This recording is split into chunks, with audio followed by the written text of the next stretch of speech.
Okay, so here we're looking at cutting some long curtain bangs. So what we do is we take a small section at the front, we take a little V at the middle of both sections. This will work as our guideline. Now we're working with a slicing technique here to ensure that the perimeter or edges of the shape are soft and texturized, similar to razoring. Now we take a little section, section 2, we over direct it onto 1. This means section 2 is going to be longer than 1, and we continue with our slicing. We'll then take section 3.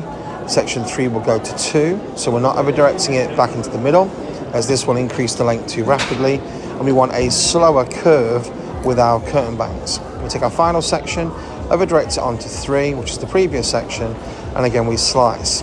So remember, the reason we're slicing is to create a more jagged and soft perimeter edge, ensuring a softer and more lived-in feel or quality to the actual bangs. Now we curve it round just to check how it falls, and voila. Beautiful. Great, thank you very much.